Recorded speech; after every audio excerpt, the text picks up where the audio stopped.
Welcome to night bulletin. ఇక వివరాల్లోకి వెళ్తే వేములవాడలో ఓ స్నేహితుడి పుట్టినరోజుకు గిఫ్ట్ గా యూరియా బ్యాగ్ ఇవ్వడం ఆసక్తికర చర్చకు దారితీసింది. ఈ సందర్భాన్ని గుర్తు చేసుకుంటూ మాజీ మంత్రి సింగిరెడ్డి నిరంజన్ రెడ్డి వ్యాఖ్యలు చేశారు. గతంలో ఢిల్లీ ప్రభుత్వం ఉల్లిపాయలు సరఫరా చేయలేకపోవడం ప్రజల ఆగ్రహానికి కారణమే వ్యంగ్యంగా ఉల్లిపాయ ట్రోల్స్ వచ్చాయని ఆయన గుర్తు చేశారు. చివరికి అప్పటి ఢిల్లీ ప్రభుత్వం కూలిపోవడానికి ఉల్లిపాయే కారణమైందని తెలిపారు. ఈ ఘటనను ప్రస్తావిస్తూ ప్రస్తుత పరిస్థితులను పోలుస్తూ విమర్శలు గుప్పించారు. రాజకీయాల్లో చిన్న విషయమే ప్రజల అసంతృప్తికి కారణమై ప్రభుత్వాలను కుదేలు చేసే శక్తి కలిగి ఉంటుందని నిరంజన్ రెడ్డి సూచించారు.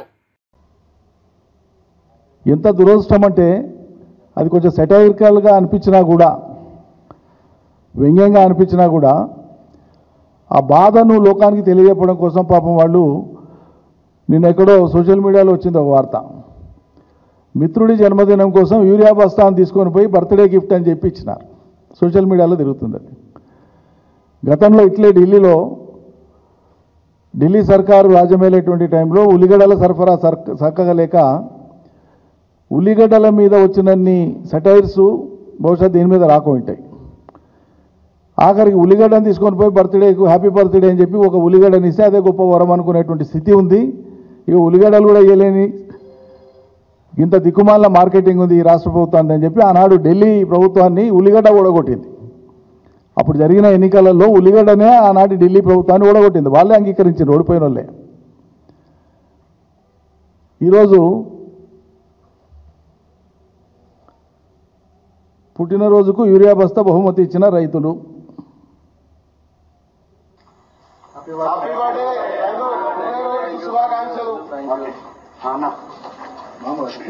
ఈరోజు మా మిత్రుడైనటువంటి మాల్ కిషన్ రెడ్డి 50వ పుట్టినరోజు సందర్భంగా మేము రైతులమందరం ఇక్కడ ఉన్న దాదాపు అందరం రైతులమే. కాకపోతే యూరియా కొరత వల్ల ఇది ఒక గిఫ్ట్ ప్లస్ నిరసన విధంగా తెలియజేస్తూ ఈ యూరియాను ఒక బస్తా ఒకరికి ఒకే బస్తా ఇస్తున్నారు కాబట్టి ఈ మార్ కిషన్ రెడ్డి అనే రైతుకు మేమందరం కలిపి ఒక యూరియా బస్తా బహుమతిగా ఇవ్వడం జరుగుతుంది. సిగ్గుపడాలి రాష్ట్ర సర్కార్. రోజు బుద్ధి పుట్టింది మాట్లాడతారు, నోటికొచ్చింది మాట్లాడతారు. మంత్రులు కానీ ముఖ్యమంత్రి గారు కానీ.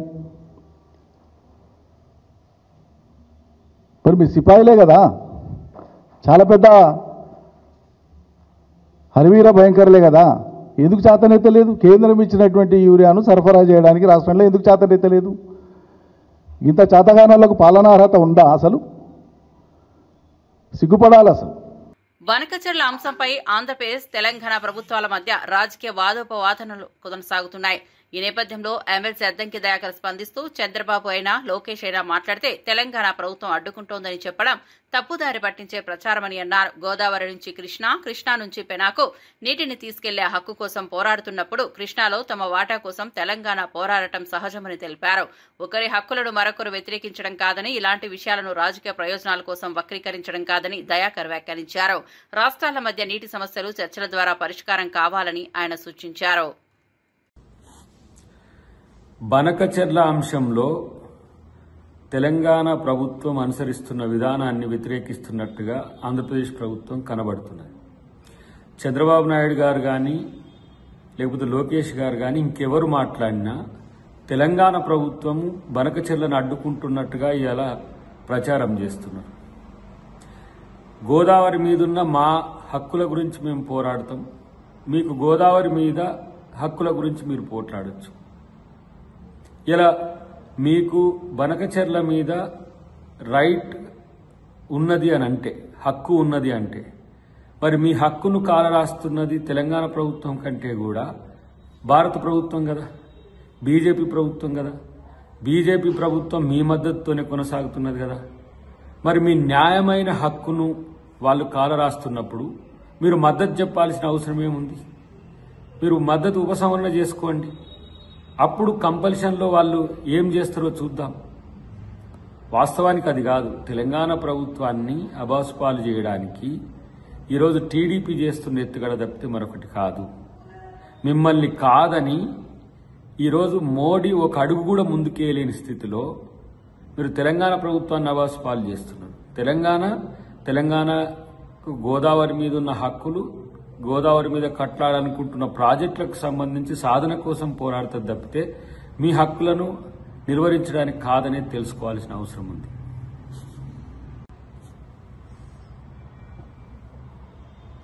చంద్రబాబు గారికి 2 రాష్ట్రాలు 2 కండ్ల మాదిరిగా అంటున్న పరిస్థితి ఉన్నది. ఇలా తెలంగాణ ప్రాజెక్టుల గురించి టీడీపీ ఆలోచించట్లేదని తెలుస్తున్న పరిస్థితి. నిజంగా మీకు తెలంగాణ మీద ప్రేమే ఉంటే మరి తెలంగాణ ప్రాజెక్టులకు అన్యాయం జరుగుతుందని చెప్పి కేంద్రం ముందు ఎందుకు పోరాడట్లేదు? రెండవది, మీకు గోదావరి నుంచి కృష్ణాకు, కృష్ణా నుంచి పెన్నార్కు తీసుకుపోయే హక్కు ఉందని మీరు పోరాడుతున్నప్పుడు కృష్ణా మీద మా వాటా గురించి మేము పోరాడుకుంటే మీకు వ్యతిరేకం ఎట్లయితే? అందుకనే తెలంగాణ ప్రభుత్వం ఉభయ రాష్ట్రాలకు సంబంధించిన అంశంలో ఎలాంటి భవిష్యత్తులో సమస్యలు రావద్దని కృష్ణా గోదావరి నీటి జలాల పునర్పంపకం జరగాల్సిన అవసరం ఉంది. శాశ్వత పరిష్కారం కొరకు తెలంగాణ ప్రభుత్వం ప్రయత్నం చేస్తుంది తప్పితే ఆంధ్రప్రదేశ్ ప్రభుత్వానికో ఆంధ్రప్రదేశ్ ప్రజలకు వ్యతిరేకంగా పనిచేయటం లేదు. కాంగ్రెస్ పార్టీ విధానం కాదు, తెలంగాణ ప్రభుత్వం విధానం కూడా కాదు. అటు కేసీఆర్ జగన్ కానీ, చంద్రబాబు కేసీఆర్ కానీ మీరు ఈ 10 సంవత్సరాల్లో శాశ్వత పరిష్కారాల కొరకు ప్రయత్నం చేయలేదు కాబట్టి ఇలా రేవంత్ రెడ్డి గారు సంపూర్ణమైన ఒక అవగాహన కల్పించుకున్న తర్వాత కృష్ణా జలాల వాట పెంపు, గోదావరి జలాల నీటి సరైన పంపకం గురించి ఈరోజు నిర్దిష్టమైన ప్రణాళికతో ముందుకు పోతున్న అంశాన్ని గమనించాల్సిందిగా నేను కోరుతున్నాను.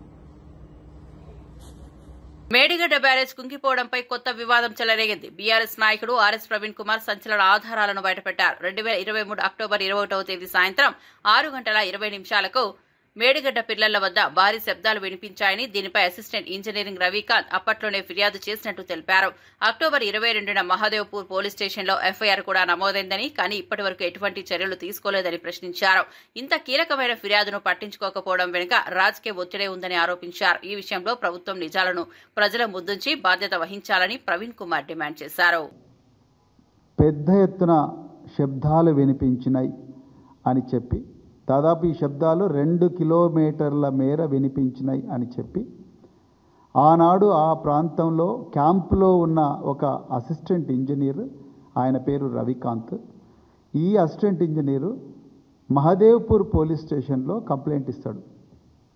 అది 22 అక్టోబర్ 2023 నాడు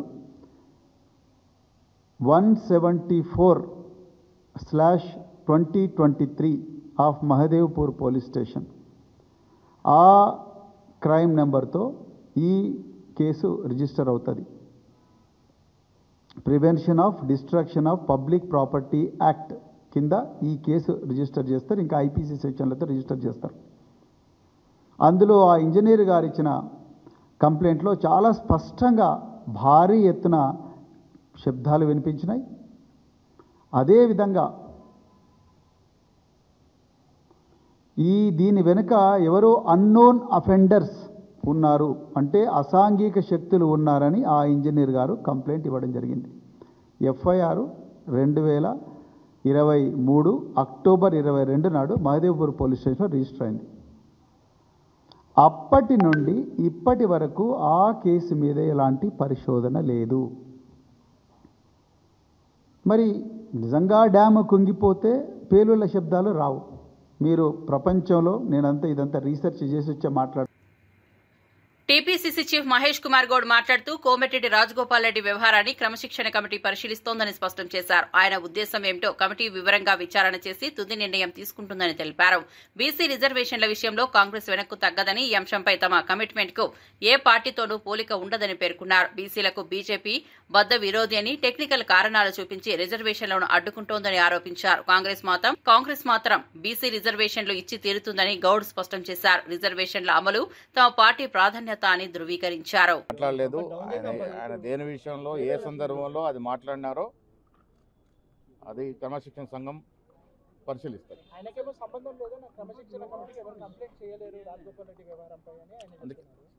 ఆయన మాట్లాడిన దాంట్లో ఎవరిని ఉద్దేశించన్నా, ఆయన ఎవరినైనా టార్గెట్ చేసినట్టు మాట్లాడినటువంటి క్రమశిక్షణ సంఘం దాన్ని పరిశీలిస్తారు. సార్, రిజర్వేషన్ల విషయంలో ఢిల్లీ వేసిన తర్వాత సైలెంట్ అయిపోయారు. కారణం ఏంటి? రిజర్వేషన్ విషయంలో కాంగ్రెస్ పార్టీ సైలెన్స్ అనే మాటే ఉండదు. కాంగ్రెస్ పార్టీకి బీసీ రిజర్వేషన్ మీద ఉన్న కమిట్మెంట్ ఈ దేశంలో కానీ ఈ రాష్ట్రంలో ఏ ఇతర పార్టీకి ఉండదు. రేవంత్ రెడ్డి గారు ముఖ్యమంత్రిగా, నేను పీసీ అధ్యక్షుడిగా, మా మంత్రిమండలంతా కూడా దాన్ని ఆమోదించి 2 చట్టాలు చేశాం. ఢిల్లీలో పోయి మా బాణి వినిపించాం. దురదృష్టవశాత్తు బీజేపీ కొన్ని టెక్నికల్ కారణాలు చూపించి దీన్ని మోకాలెట్టేసే ప్రయత్నం చేస్తూ ఉంది. ఇది ప్రజలకు అర్థమైంది. బీజేపీ పార్టీ బీసీలకి బద్ద వ్యతిరేకంగా ఉన్నదనే మాట మొన్నటి సందర్భంగా వ్యక్తమైంది. ఈరోజు కూడా మేము చేసిన 2 చట్టాలు బీజేపీకి అనుకూలిస్తే ఒక్క రోజులో సాకారం అవుతాయి, కానీ దానికి మోకాలెడ్డేస్తూ ఉన్నారు. ఏది ఏమైనా బీసీ రిజర్వేషన్ వెనుకబడే తరగతి ఇచ్చి తీరాలన్నదే మా తపన. ఆ పరంగా అన్ని కోణాల నుంచి ఆలోచన చేస్తాం.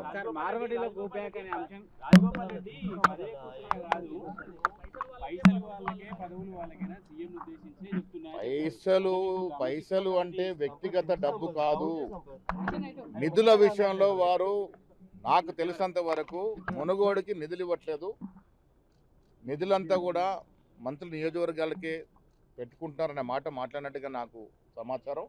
ఏది ఏమైనా దాన్ని లోతుగా పరిశీలిస్తాం. మార్వాడిలో గో బ్యాక్ అనే దానికి సంబంధించి మార్వాడిలో గో బ్యాక్ అనే ఒక ఉద్యమానికి సంబంధించి ఎవరు చేస్తున్నారు అనేది మన సంబంధించి అమ్నగల్ దగ్గర బంద్ చేయడం జరిగింది. దీన్ని బీజేపీ, కాంగ్రెస్ కానీ కమ్యూనిస్ట్ దీన్ని వెనుకున్నారు. రాష్ట్రంలో మార్వాడీలు కొన్నేళ్ల తరబడి ఇక్కడ నివసిస్తూ ఉన్నారు. తెలంగాణ రాష్ట్రంలో కానీ సమైక్య ఆంధ్రప్రదేశ్ రాష్ట్రం వారు భాగము. ఎవరు వారిని ఇక్కడ నుంచి పారదోలే పరిస్థితి ఉండదు. దాన్ని కాంగ్రెస్ పార్టీ సమర్థించారు. రాజగోపాల్ రెడ్డి ఎపిసోడ్ క్రమశిక్షణ కమిటీ చూసుకొని మీరు చెప్పారు. క్రమశిక్షణ కమిటీ మాకు ఫిర్యాదే రాలేదు, మేమేం చూసుకునేది అని చెప్పి క్రమశిక్షణ కమిటీ చెప్పింది. ఇప్పుడు రాజగోపాల్ రెడ్డి నిజంగా కూడా ఇప్పుడు పదే మాట్లాడుతున్నా పీసీసీ కానీ, సీఎం కానీ, క్రమశిక్షణ కమిటీ కానీ ఎందుకు రియాక్ట్ అవ్వట్లేదు? నిన్న మాట్లాడింది వాళ్ళు నేను పేపర్లో చూశాను. పొద్దున్నే మల్లు రవి గారికి చెప్పినాను. దీన్ని పరిశీలించాల్సిందిగా కోరినాను. భువనగిరి పార్లమెంట్ సభ్యుడు చావల కిరణ్ కుమార్ రెడ్డి తీవ్ర వ్యాఖ్యలు చేశారు. తెలంగాణ అభివృద్ధికి బీజేపీ అడ్డగోడలా మారిందని మండిపడ్డారు.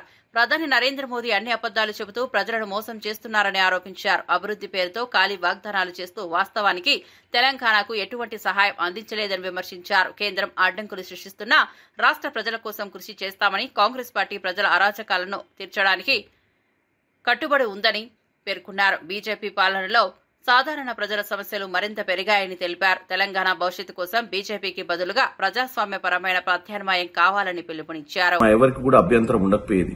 ఆర్ఎస్ఎస్ 52 సంవత్సరాలు స్వతంత్రం వచ్చిన తర్వాత కూడా మన జెండా 3 రంగుల జెండా ఏదైతే మన నేషనల్ ఫ్లాగ్ ని ఈ రోజు కూడా వారు జెండా ఆవిష్కరణ చేయలేదు. వాళ్ళ హెడ్ క్వార్టర్స్ నాగ్పూర్ లో దాన్ని యాంటీ నేషనల్ అని, ఆ జెండాకి ఈ రోజు కూడా మర్యాద ఇయ్యని వారి గురించి ఈ రోజు లాల్ కిలా మీద 3 రంగుల జెండా మన భారతదేశంలో ఉన్నటువంటి మన నేషనల్ ఫ్లాగ్ ని ఎగిరేసి వారి గురించి మాట్లాడటం చూస్తే మరి ఆయన అజెండాను తీసుకొచ్చి ఒక ప్రధానమంత్రి హోదాలో అది మాట్లాడాల్సిన అవసరం లేకుండే. ఈ రోజు ఇంకో విషయం తెలంగాణకు సంబంధించిన అంశం సెమీ కండక్టర్స్ గురించి ఈ రోజు నరేంద్ర మోడీ గారు మాట్లాడారు. నేషన్ బిల్డింగ్ గురించి భారతదేశంలో అన్ని రాష్ట్రాలు పోటీతత్వంతో ముందుకు పోవాలని కూడా మాట్లాడారు. ఈ 2 అంశాల గురించి చెప్తా. సెమీ కండక్టర్స్ విషయానికి వస్తే గత 50-60 సంవత్సరాల నుంచి భారతదేశంలో సెమీ కండక్టర్స్ అనే వ్యవస్థ వచ్చినప్పటికీ ప్రపంచంలో మన దేశవారు పట్టించుకోకపోవడం వల్ల మనం వెనుకబడిపోయినామని చెప్పే ప్రయత్నం చేసి యథావిధిగా ఆయన వాట్సాప్ యూనివర్సిటీలో ఆ బీజేపీ వాళ్ళు చేసే ప్రాపగాండాను నరేంద్ర మోడీ గారికి లాల్ కిలా మీదకి వెళ్లి మాట్లాడటానికి ప్రయత్నం చేశారు. మీరు ముఖ్యంగా గమనించినట్టయితే 1983లోనే చండీగఢ్లో ఈ సెమీ కండక్టర్ ప్రాజెక్టుకు సంబంధించిన ఒక కార్యాలయాన్ని స్టార్ట్ చేయడం జరిగింది. దాన్ని ఆయన చెప్పే ప్రయత్నం చేయలేదు. భారతదేశ ప్రజలు ఈ రోజు అర్థం చేసుకోవాల్సిన అవసరం ఉంది ఆయన చెప్పాల్సిన ప్రాపగాండా ఏందనేది. మరొక విషయము, ఆయన గుజరాత్ కు ఒకప్పుడు ముఖ్యమంత్రి ఉండే గానీ ముఖ్యమంత్రిగానే వ్యవహరిస్తుండు 11 సంవత్సరాలు ప్రధానమంత్రి అయిన తర్వాత కూడా అనేది క్లియర్ గా కనపడుతుంది. తెలంగాణలో ఈ మధ్య కాలంలో ఒక సెమీ కండక్టర్ కంపెనీ, చాలా రెప్యూటెడ్ కంపెనీ తెలంగాణలోనే పెట్టాలన్న ఆలోచనతో వస్తే మీకు ప్రపోజల్స్ ని మేము అప్రూవ్ చేయాలి అంటే గవర్నమెంట్ ఆఫ్ ఇండియా వాళ్ళని ఏమన్నదంటే మీరు ఆంధ్రప్రదేశ్ లో పెట్టుకుంటేటైతేనే మీకు ప్రపోజల్స్ అప్రూవ్ చేస్తాం, తెలంగాణలో ఇయ్యమని చెప్పారు. వాళ్ళు తెలంగాణలో పెట్టాలనుకున్నా అంటే 4 సెమీ కండక్టర్స్ ప్రాజెక్ట్ ఈ భారతదేశంలో వస్తే ఒకటి ఈ మధ్య కాలంలో తెలంగాణకు వస్తా అంటే దాన్ని ఆంధ్రాకు పంపించే ప్రయత్నం చేసిర్రు ఎన్డీఏ ప్రభుత్వం, ఎందుకంటే చంద్రబాబు నాయుడు గారు వాళ్ళ అలయన్స్ పార్ట్నర్ కాబట్టి. అంతకుముందు 2 సెమీకండక్టర్ ప్రాజెక్ట్స్ ఇదే తెలంగాణలో పెట్టాలనుకుంటే అదే విధంగా వాళ్ళను మీ ప్రపోజల్స్ ని అగ్రీ చేయాలంటే మీరు గుజరాత్ లో పెట్టాలని చేసిర్రు. వాళ్ళు గుజరాత్కి వెళ్ళిపోయారు. ఈ మధ్య కాలంలో తమిళనాడులో కూడా ఒక సెమీకండక్టర్ ప్రాజెక్ట్ పెట్టాలనుకుంటే వారికి కూడా గుజరాత్ లోనే పెడితే ప్రపోజల్స్ మేము ఇస్తాము లేకపోతే ఇయ్యమని చెప్పి వాళ్ళని కూడా గుజరాత్ తీసుకునే ప్రయత్నం చేస్తారు. నరేంద్ర మోడీ గారు మీరు భారతదేశానికి ప్రధానమంత్రి, అన్ని రాష్ట్రాలకు సమానమైనటువంటి వాటా ఇచ్చి వాటిని డెవలప్ చేయాల్సిన బాధ్యత మీది. ముఖ్యంగా తెలంగాణ ముఖ్యమంత్రి రేవంత్ రెడ్డి గారు పదే పదే మిమ్మల్ని మీ మంత్రుల్ని గత సంవత్సరంన్నర నుంచి కలుస్తూ గత 10 సంవత్సరాల బీఆర్ఎస్ పాలనలో తెలంగాణలో జరిగినటువంటి అప్పులు వెనుకబడిపోవడాన్ని కొత్త రాష్ట్రాన్ని మీరు సహకరించాలని కోరుకుంటుంటే మీరు మీ యొక్క రాజకీయ భవిష్యత్ కోసము మీ రాజకీయ అవసరాల కోసము మీ 18వ లోక్సభ రాజకీయాల కోసం మీరు తెలంగాణను విస్మరించి తెలంగాణలో మీకు 8 మంది ఎంపీలను గెలిపించారన్న విషయాన్ని కూడా మీరు మర్చిపోతే ఎలా చెప్పండి నరేంద్ర మోడీ గారు.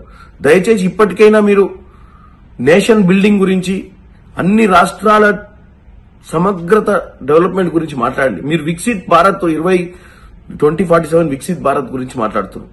మంచిదే, మీరు 2047 లో వికసిత్ భారత్ గురించి మాట్లాడి 30 ట్రిలియన్ ఎకనామీ చేయాలంటే మా ముఖ్యమంత్రి కూడా 5 ట్రిలియన్ ఎకనామీ డెవలప్మెంట్ చేయాలి, అంత మీకు కాంట్రిబ్యూట్ చేయాలనే ఆలోచనతో ముందుకు వస్తానన్నారు తప్ప మీరు దాన్ని విస్మరించి తెలంగాణకు రావాల్సిన ప్రాజెక్టులను పక్కతో పట్టిస్తే ఇది చాలా మంచి పద్ధతి కాదని కోరుకుంటాం. ఎందుకంటే ఈ రోజు స్వతంత్ర దినోత్సవం నాడు దేశవ్యాప్తంగా అంతా దేశం మొత్తం కూడా TPCC vice president Sangishetti Jagadishwara Rao కార్మికుల ప్రాధాన్యంపై స్పందించారు. కార్మికులు లేకుండా ఈ దేశం ముందుకు సాగలేదని, వారి కృషి లేకుండా అభివృద్ది అసంభవమని అన్నారు. కాంగ్రెస్ ఎప్పుడూ కార్మికుల పక్షాన నిలిచి వారి హక్కుల కోసం పోరాడిందని గుర్తు చేశారు. కార్మికుల ఐక్యత వల్ల దేశం బలోపేతం అవుతుందని, సమాజంలో సమానత్వం సాధ్యమవుతుందని పేర్కొన్నారు. కార్మికుల సంక్షేమం కోసం కాంగ్రెస్ ప్రభుత్వం పలు విధానాలు అమలు చేసిందని, భవిష్యత్తులో కూడా ఆ దిశగా కృషి చేస్తోందని ఆయన ధృవీకరించారు. కార్మిక వర్గాల ఐక్యతే ప్రజాస్వామ్యానికి బలమని వ్యాఖ్యానించారు. ఈరోజు కార్మికులు లేని ఈ దేశం లేదు, కార్మికుల చెమట లేని ఈ దేశ నిర్మాణం లేదు. కార్మికుల వెన్నపూస నుండి వచ్చిన చెమట రక్తము ఈ దేశ నిర్మాణం కోసం మనం ఎంతో కృషి చేసినాం. కార్మికులంటే ఈ దేశ ఆర్థిక బలోస్థితికి బలోపేతం చేసిన వాళ్ళు కార్మికులు. అందుకనే కాంగ్రెస్ పార్టీ ఎప్పుడు కూడా కార్మికుల పక్షాన నిలిచింది. దీనికి ఉదాహరణ జవహర్లాల్ నెహ్రూ గారి నుండి కూడా వారు మినిమం వేజ్ యాక్ట్ తీసుకురావడం కానీ, ప్రావిడెంట్ ఫండ్ యాక్ట్ తీసుకురావడం కానివ్వండి, ఈఎస్ఐ తీసుకురావడం కానివ్వండి, ఈ విధంగా ఇందిరాగాంధీ గారు వచ్చిన తర్వాత కూడా మహిళలకు సమానమైన హక్కు ఇవ్వడం జరిగింది. వేజులలో మగవాళ్ళకు సమానంగా ఇచ్చిన హక్కు ఎవరికైనా ఉందంటే మహిళలకు ఇందిరాగాంధీ గారు ఇచ్చినారు. బాండెడ్ లేబర్ అబాలిషన్ యాక్ట్ తీసుకొచ్చింది ఇందిరాగాంధీ గారు. రాజీవ్ గాంధీ గారు వచ్చిన తర్వాత చైల్డ్ లేబర్ యాక్ట్ ని ఖతం చేయడం జరిగింది. ఈరోజు రాజీవ్ గాంధీ గారు టెక్నాలజీని తీసుకొని వచ్చి వాళ్ళందరి చేతిలో మొబైల్ ఉంది. ఆ టెక్నాలజీని తీసుకొని వచ్చిన కార్మికులకు ఈ టెక్నాలజీ కూడా నేర్పించే శిక్షణ తరగతులు పెట్టిండు రాజీవ్ గాంధీ గారు. పివి నరసింహారావు గారు వచ్చిన తర్వాత ఇంతకుముందు సోదరు మాట్లాడిన పద్మ బిల్డింగ్ కన్స్ట్రక్షన్ వర్కర్స్ కోసం బిల్డింగ్ కన్స్ట్రక్షన్ వర్కర్స్ చట్టం తీసుకొచ్చింది పివి నరసింహారావు గారు. అదేవిధంగా మన్మోహన్ సింగ్ గారు అసంఘటిత కార్మికులు ఉద్యోగుల కాంగ్రెస్ చైర్మన్ కౌశల్ సమీర్ మాట్లాడుతూ వారి శ్రేయస్సు కోసం తన వంతు కృషి చేశారని, మరింత అనుకూల ఫలితాల కోసం శ్రమిస్తానని స్పష్టం చేశారు. అసంఘటిత కార్మికులు దేశ ఆర్థిక వ్యవస్థకు వెన్నెముకలని గుర్తు చేస్తూ వారి సంక్షేమం కోసం ప్రత్యేక విధానాలు అమలు చేయాలని డిమాండ్ చేశారు. ఇప్పటి వరకు చేపట్టిన చర్యలతో కొంత ఉపశమనం లభించినప్పటికీ ఇంకా చేయాల్సిన పనులు ఎక్కువగానే ఉన్నాయని అన్నారు. కార్మికుల సమస్యలను పరిష్కరించడంలో కాంగ్రెస్ పార్టీ ఎల్లప్పుడూ ముందుంటుందని, రాబోయే రోజుల్లో మరింత బలోపేత కృషి చేస్తామని భరోసా ఇచ్చారు. సహాయం చేయగలను, ఎంతవరకు నేను కృషి చేయగలను అంతవరకు పూర్తిగా చేసినానని నేను నమ్ముతా ఉన్నాను. దానికి ప్రతీకగా నేను నా ఒక చాలా మంది హెల్ప్ తో దాదాపుగా 15 నుంచి 20,000 మందికి ఇన్సూరెన్స్ చూపించడం జరిగింది. అట్లాగే ఆటో కార్మికులు కానివ్వండి, ట్రాన్స్పోర్ట్ నాన్ ట్రాన్స్పోర్ట్ వర్కర్స్ అందరికీ కూడా వాళ్ళు నిరంతరం రోడ్ల మీద ప్రయాణం చేస్తూ ఉంటారు.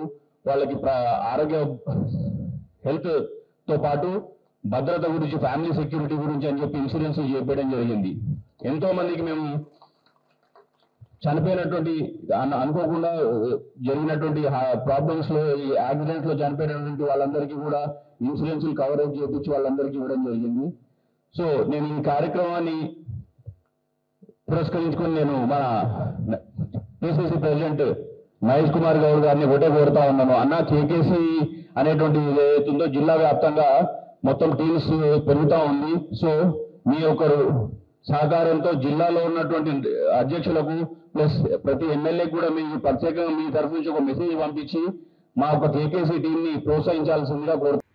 నెల్లూరు జిల్లాలో కిడ్నాప్ కేసు ఉత్కంఠభరితంగా మారి చివరికి బాలికను పోలీసులు సురక్షితంగా రక్షించారు. ఒంగోలు ఎస్పీ దామోదర్ వివరాల ప్రకారం కిడ్నాపర్ సెల్ నెంబర్, వాహనం నెంబర్ ఆధారంగా అతడు నెల్లూరు వైపు వెళ్తున్నట్లు గుర్తించారు. వెంటనే కావలి మండలం బిట్రగుంట సమీపంలో సిద్దంగా ఉన్న పోలీసులు నిందితుని వాహనాన్ని అడ్డగించి బాలికను కాపాడారు. ఈ ఆపరేషన్లో పోలీసులు అత్యంత అప్రమత్తంగా వ్యవహరించి బాలిక ప్రాణాలను రక్షించారు. ప్రజల భద్రత కోసం పోలీసులు ఎల్లప్పుడూ కృషి చేస్తారని, నేరస్తులు ఎంత చాకచక్యంగా ప్రయత్నించినా చట్టం నుంచి తప్పించుకోలేరని ఎస్పీ దామోదర్ స్పష్టం చేశారు. ఈ ఘటనపై స్థానికులు పోలీసులను ప్రశంసించారు. మాజీ వర్కింగ్ ప్రెసిడెంట్ జెట్టి కుసుమకుమార్ మాట్లాడుతూ అసంఘటిత కార్మికుల హక్కుల కోసం పోరాటం వినూత్న చర్యగా నిలిచిందని అన్నారు. వారి సమస్యలను వెలుగులోకి తెచ్చి సమాజ దృష్టిని ఆకర్షించడం ఒక సానుకూల మార్పు అని పేర్కొన్నారు. కార్మికుల హక్కులు కేవలం చట్టపరమైన పరిమితుల్లో కాకుండా వారి జీవన ప్రమాణాలను మెరుగుపరిచే దిశలో ఉండాలని అన్నారు. భవిష్యత్తులో ఈ పోరాటం మరింత బలోపేతం కావాలని, అన్ని రాజకీయ పక్షాలు ఈ సమస్యపై ఒకే స్వరంతో ముందుకు రావాలని పిలుపునిచ్చారు. అసంఘటిత కార్మికుల సంక్షేమమే దేశ బలానికి పునాది అని ఆయన వ్యాఖ్యానించారు. కాంగ్రెస్ పార్టీ అనుబంధ సంస్థగా కొన్ని దశాబ్దాల నుంచి ఉంది. చాలా మంది కన్ఫ్యూజ్ అవుతూ ఉంటారు ఐఎన్టీసీల సభ్యులు దీంట్లో అని. ఐఎన్టీసీ కంటే కూడా ఈ కేకేసీలో ఉన్న యొక్క స్కోపే పెద్దది. మెజారిటీ భారతదేశంలో ఉన్న మెజారిటీ వాళ్ళందరూ కూడా రైతు కూలీలు కావచ్చు, గిగ్ వర్కర్స్ కావచ్చు, డ్రైవర్స్ కావచ్చు, అందరూ కూడా ఐఎన్టీసీ పరిధిలో లేని వాళ్ళందరూ కూడా కేకేసీ పరిధిలో ఉంటారు. దీన్ని ఇక్కడ మిత్రుడు సమీర్ కౌశల్ చాలా వేగంగా ముందుకు తీసుకెళ్తా ఉన్నాడు. ఆయనకి నా యొక్క పూర్తి సహకారాన్ని, అభినందనలు తెలియజేస్తూ ఈరోజు ये तेलंगाना के केकेसी बनने के बाद समीर कौशल जी को आप जो प्रेसिडेंट का मौका दिया, वो चैप्टर को लेके पूरा तेलंगाना में हर एक डिस्ट्रिक्ट में घूम के उन्हें केकेसी को आगे बढ़ा रहा है. जो आईएनटीसी को जितना नाम है, जितना पुराना है, केकेसी को उतना नहीं है. इसलिए कुछ कंफ्यूजन भी है. वो कंफ्यूजन दूर करने के लिए समीर कौशल को और आगे बढ़ाने के लिए आपका आशीर्वाद, उसके साथ महेश गौड़ जी का आशीर्वाद को चाहते हुए आप लोग यहाँ आए, आपको मेरा बधाई. స్వాతంత్ర్య దినోత్సవం సందర్భంగా సీఎం రేవంత్ రెడ్డి ప్రసంగం వివాదాస్పదమైంది. ఆయన చదివిన ప్రసంగం చంద్రబాబు రాసిచ్చిన స్క్రిప్ట్ అని మాజీ మంత్రి ఎమ్మెల్యే జగదీష్ తీవ్ర వ్యాఖ్యలు చేశారు. కాళేశ్వరం ప్రాజెక్టును వృధా అంటూ బనకచెర్లకు గ్రీన్ సిగ్నల్ ఇచ్చిన రేవంత్ తెలంగాణకు ద్రోహం చేశారని ఆరోపించారు. ప్రజల ప్రయోజనాలను విస్మరించి రాజకీయ ప్రయోజనాల కోసం చంద్రబాబు మాటలు పాడుతున్నారంటూ రేవంత్ పై విమర్శలు గుప్పించారు. ఈ విధానం కాంగ్రెస్ కు అవమానకరమని, తెలంగాణ అభివృద్ధి ఆగిపోతోందని హెచ్చరించారు. రాష్ట్ర ప్రయోజనాల కంటే కూటమి ఒప్పందాలను ప్రాముఖ్యతనిస్తే ప్రజలు క్షమించరని స్పష్టం చేశారు. నిన్నటి స్వాతంత్ర్య దినోత్సవ సందర్భంగా చేసిన ఉపన్యాసాలు చంద్రబాబు నాయుడుకు ఉపయోగపడే పద్ధతుల్లో చంద్రబాబు నాయుడు ఉపన్యాసం కొనసాగింపులో భాగంగానే రేవంత్ రెడ్డి కూడా మాట్లాడిండు. అది ఒక్క మాటలు చెప్పాలంటే చంద్రబాబు నాయుడు రాసిచ్చిన ఉపన్యాసాన్ని రేవంత్ రెడ్డి మాట్లాడాడు. కానీ డ్రామా చేసి ఏదో మీడియాలో డబ్బా ఛానళ్లలో ఏదో ముఖ్యమంత్రులు పోటీపడి మాట్లాడిన కొంతమంది వేసినారు. బహుశా వాళ్ళకి అర్థం కాకనా, అవగాహన లేకనా, లేదా వాళ్ళ స్పాన్సర్డ్ ప్రోగ్రామ్ గా వేసినరా. నిన్నటి మాత్రం చాలా స్పష్టంగా బనకచెర్ల కుట్రకి అనుకూలంగానే తాళం వేసిండు, తందనాలు ఆడుతున్నాడు ముఖ్యమంత్రి రేవంత్ రెడ్డి తప్ప ఇంకోటి కాదు. ఎట్టి పరిస్థితులలో బనకచెర్లను వ్యతిరేకించి తీరాలి. గోదావరిలో ఒక చుక్క కూడా నీళ్లు లేవు. ఇప్పుడు ఇవాళ మిగులు జలాల సమస్యనే లేదు. గోదావరి పైన ఇంకొక ట్రిబ్యునల్ వచ్చిన తర్వాత ఆ ట్రిబ్యునల్ ఎన్ని నీళ్లున్నాయని తేలుస్తుందో, తేల్చిన తర్వాత మాత్రమే మిగతా ప్రాజెక్టులు, ఆంధ్రప్రదేశ్ ప్రాజెక్టులకు అనుమతి గురించి ఆలోచించాలి తప్ప ఇప్పుడు ఉన్న నీళ్ల మీద ప్రాజెక్టు కట్టడానికి వీల్లేదు. మనం ఏదైతే కాళేశ్వరం నుంచి వెళ్ళి వాడుతున్నామో, గతంలో వాడినామో దాదాపు 250 పైన టీఎంసీలను, అవి మనవి పూర్తి వినియోగించబడ్డవి. గోదావరిలో మనకి ఇప్పటివరకు ఇచ్చిన హక్కును, కాబట్టి చుక్క నీళ్లు కూడా దాంట్లో లేవు. ఈ విషయాన్ని మాట్లాడకుండా రేవంత్ రెడ్డి దాచిపెట్టడం, మళ్ళీ కేసీఆర్ గారి పైన మాట్లాడడం అంటే ఇది చంద్రబాబు వంతబడ్డం తప్ప ఇంకోటి కాదు. తెలంగాణ ప్రజలకు ద్రోహం చేయడం తప్ప ఇంకోటి కాదు. తుంగభద్ర జలాశయంలో ఆందోళనకర పరిస్థితి నెలకొంది. మొత్తం 33 గేట్లతో 7 గేట్లు వరద ఉధృతికి దెబ్బతిన్నాయని ఇంజనీర్లు హెచ్చరించారు. క్రస్ట్ గేట్లను ఎత్తి నీటిని వదిలా తిరిగి దించడంలో సమస్యలు తలెత్తుతున్నాయని తెలిపారు. ఈ పరిస్థితుల్లో గేట్లను ఆపరేట్ చేస్తే ప్రమాదం సంభవించే అవకాశం ఉందని 3 రాష్ట్రాల ప్రభుత్వాలకు నివేదిక అందించారు. ఈ సీజన్లో భారీ వరదలు వస్తే మరింత ప్రమాదకర పరిస్థితి ఏర్పడుతుందనే ఆందోళన వ్యక్తమవుతోంది. ప్రజల భద్రతను దృష్టిలో ఉంచుకుని తక్షణం మరమ్మతులు చేపట్టాలని నిపుణులు సూచిస్తున్నారు. ఈ పరిస్థితిపై ప్రభుత్వాలు అప్రమత్తంగా ఉన్నాయా అన్న ప్రశ్నలు వస్తున్నాయి.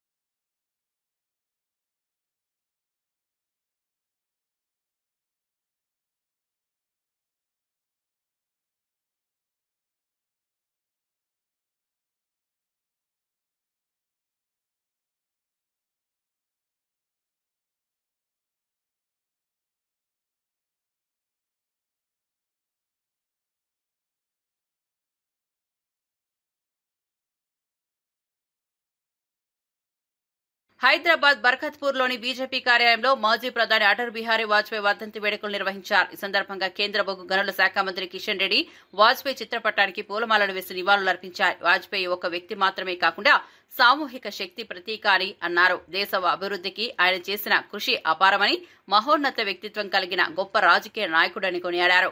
వాజ్పేయి చెప్పిన మార్గం నేటికి దేశానికి దిశానిర్దేశం చేస్తోందని పేర్కొన్నారు. ఈ వేడుకల్లో బీజేపీ నాయకులు, కార్యకర్తలు పాల్గొని ఆయన సేవలను స్మరించారు. బీజేపీ అధికారంలో రావడం కోసం ఒక క్యాడర్ బేస్ గా ఉన్నటువంటి భారతీయ జనతా పార్టీని అన్ని వర్గాల ప్రజల యొక్క హృదయాలను ఆకర్షించడంలో అటల్ బిహారీ వాజ్పేయి గారు కీలక పాత్ర పోషించారు.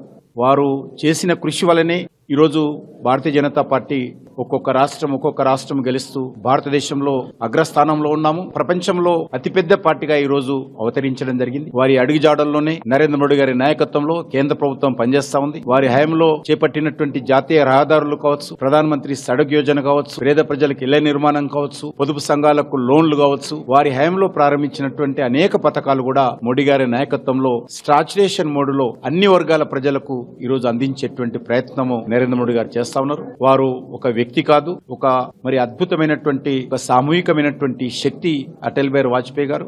తాడేపల్లి యాదవపాలెం కృష్ణాష్టమి వేడుకలు ఘనంగా జరిగాయి. ఈ వేడుకలో టీడీపీ రాష్ట్ర అధ్యక్షుడు గాజువాక ఎమ్మెల్యే పల్లా శ్రీనివాసరావు పాల్గొన్నారు. స్థానిక కృష్ణుని ఆలయంలో ప్రత్యేక పూజలు నిర్వహించి భక్తులతో కలిసి ఆరాధన చేశారు. అనంతరం అన్నదాన కార్యక్రమాన్ని ప్రారంభించి భక్తులకు ప్రసాదం అందజేశారు. ఈ సందర్భంగా పల్లా శ్రీనివాసరావు మాట్లాడుతూ భక్తి, ఆధ్యాత్మికతతో పాటు పండుగలు ప్రజల ఐక్యతకు ప్రతీకలని చెప్పారు. సమాజంలో సత్సంకల్పాలను పెంపొందించడానికి ఇలాంటి వేడుకలు తోడ్పడతాయని అన్నారు. కృష్ణాష్టమి వేడుకల్లో స్థానిక ప్రజలు, టీడీపీ కార్యకర్తలు, భక్తులు అధిక సంఖ్యలో పాల్గొన్నారు.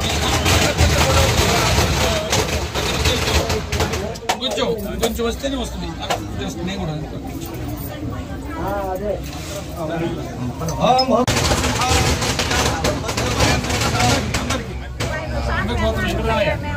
कृष्ण गोत्रोद्भवस्य सर्वजनावलीनां देशरोगालोनादेश्य सकुटुम्बस्य सभान्तवस्य क्षेमस्थैर्यधैर्य वीर्य विजयाभयायुवारोग्य ऐश्वर्याच्युतं धर्मार्थकाम्यमोक्ष चतुर्विध फलपुरुषार्थ सिद्ध्यर्थं श्रीकृष्णस्वामी देवतां यदा शक्ति श्रिया मा परिपादय सम्राजं च विराजं च विश्रीर्याचन गृहे लक्ष्मी राष्ट्रस्य मासगो सुजामसि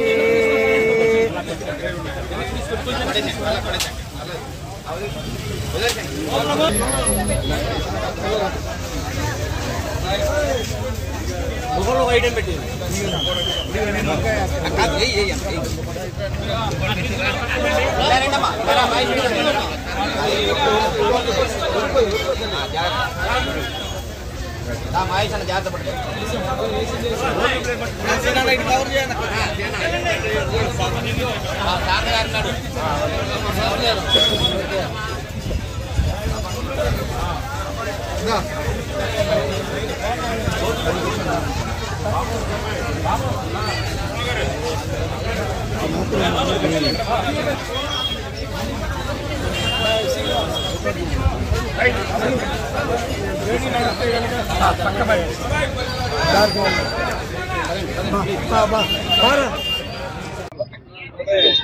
అందరికీ నమస్కారం.